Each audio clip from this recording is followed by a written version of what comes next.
Shalom peuple de Dieu, que le Seigneur Jésus-Christ vous bénisse richement. Alors je fais cette vidéo pour répondre à une question dont beaucoup d'entre nous se sont posés. Il y a certains qui se posent encore cette question aujourd'hui en ce qui concerne le sujet de l'exaucement à nos prières. Je rencontre souvent des gens qui me disent Frère Blanchard, serviteur de Dieu, homme de Dieu, j'ai prié, j'ai demandé à Dieu de m'orienter, de me parler par rapport à ma formation, le mariage, les études, mais Dieu ne m'a pas répondu. Dieu ne m'a rien dit jusqu'à présent. J'aimerais rassurer une personne. Tout à l'heure, je vais citer deux conditions préalables pour l'exaucement à nos prières que le Seigneur Jésus nous a laissées avant de s'en aller au ciel. Alors, si vous respectez ces deux conditions, je vous encourage à la persévérance et à la foi. Maintenant, à toutes les personnes qui ne respecteront pas ces deux conditions, vraiment, je vous exhorte de mettre votre vie en règle et de respecter les conditions du Seigneur Jésus-Christ afin que vous puissiez voir sa main agir dans votre vie. Alors, sans plus tarder, je vous invite à prendre vos Bibles dans le livre de Jean au chapitre 15, verset 7. Jean, chapitre 15, verset 7. Alors, le livre de Jean, chapitre 15, verset 7 nous dit ceci. Si vous demeurez en moi et que mes paroles demeurent en vous, demandez tout ce que vous voudrez, cela vous sera accordé. Si vous demeurez en moi et que mes paroles demeurent en vous, demandez tout ce que vous voudrez, cela vous sera accordé. Le Seigneur Jésus, au travers de ce passage, nous révèle deux conditions pour l'exaucement à nos prières. Et comme vous l'avez remarqué, la première condition ici, la Bible nous dit, si vous demeurez en moi. Le mot clé dans cette première condition, c'est le mot demeurer. En grec, c'est meno. Alors, en référence à une vie ou à une condition, le mot meno signifie n'est pas changer, n'est pas devenir une autre personne, n'est pas se transformer, c'est rester la même personne. Le mot demeurer veut aussi dire persister à être à un endroit, quels que soient les vents et marées, quelles que soient les tempêtes, les turbulences, quels que soient les problèmes qu'il peut y avoir. Alors, vous êtes sans savoir que lorsque Jésus-Christ nous a sauvés, il nous a transportés, nous dit la Bible, du royaume des ténèbres vers le royaume de lumière. Autrement dit, Jésus-Christ nous a fait retourner spirituellement dans le jardin d'Éden, endroit où Dieu avait chassé le premier Adam. Alors, en nous repositionnons spirituellement dans le jardin d'Éden. C'est un endroit, mais nous devons demeurer dans cet endroit-là, quels que soient les problèmes qu'il peut y avoir. Lorsqu'on donne sa vie à Jésus-Christ, on peut être critiqué par nos amis, par nos collègues au travail, par notre famille. On peut avoir des problèmes spirituels, des attaques, des oppressions.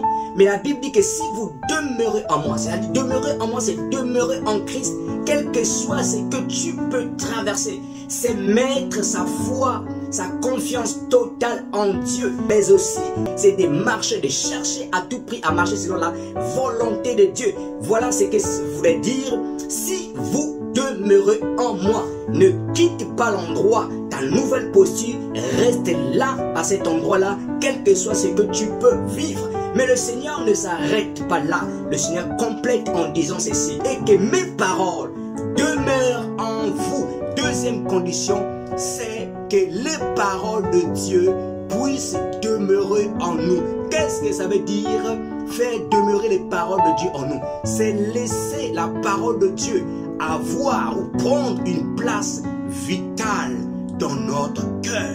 C'est être rempli de la parole de Dieu et être guidé par la parole de Dieu. À chaque fois que tu veux faire quelque chose, pose-toi une seule question. Si le Seigneur était à ma place, qu'est-ce qu'il fera? Ou encore, pose-toi cette question.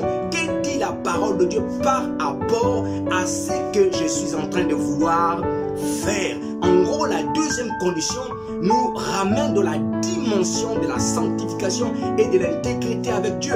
Vous le savez bien, Dieu a tout fait par sa parole. La Bible dit qu'au commencement était la parole parole était avec Dieu et la parole était Dieu. Au commencement était la parole. Dieu est dans sa parole. Il n'agit que par sa parole. Alors lorsque cette parole habite en vous, lorsque vous vivez cette parole, vous vivez par la parole de Dieu, vous êtes guidé par la parole. Et il n'est pas étonnant de voir que Dieu puisse exaucer à nos prières. Alors, cependant, il y a des personnes, comme je le disais au début de ce message, il y a des personnes qui malgré le fait qu'elles respectent les deux conditions, ne voient pas la réponse de Dieu. Je voudrais encourager une personne en disant ceci. Vous n'êtes pas seul dans ce cas. Vous, serviteur de Dieu, est passé par là. En fait, en réalité, il faut comprendre une chose avec Dieu. Le silence de Dieu est une réponse. Tout dépend de la manière dont tu fonctionnes avec Dieu. Moi, je prends par exemple mon cas. Lorsque je demande quelque chose à Dieu et que Dieu reste silencieux, si j'ai une paix dans mon cœur, pour moi, c'est un faveur. Mais cela ne peut pas être le cas pour tout le monde. Pour certaines personnes, le silence de Dieu, c'est une réponse négative. Voilà pourquoi je te renvoie à comprendre ou à connaître comment est-ce que tu fonctionnes avec le Seigneur. Et je vais encore dire une autre chose. Dans certaines situations, Dieu avait déjà répondu à beaucoup de prières. Mais sauf qu'il y a certaines prières qui sont bloquées par les forces. Je fais référence à notre frère Daniel. Le prophète Daniel, la Bible nous dit que Daniel parcourait les annales du prophète Jérémie. Alors pendant qu'il parcourait les annales des prophéties de Jérémie, il découvre que son peuple devait être en captivité pendant 70 ans. Alors que les 70 années étaient en train de s'écouler, le peuple était toujours en captivité. Daniel va décider de prier pour chercher la face de Dieu. Le premier jour où Daniel s'est mis à prier, la Bible nous dit que Dieu a dépêché un ange. Il a dépêché un ange pour venir livrer à Daniel une information divine.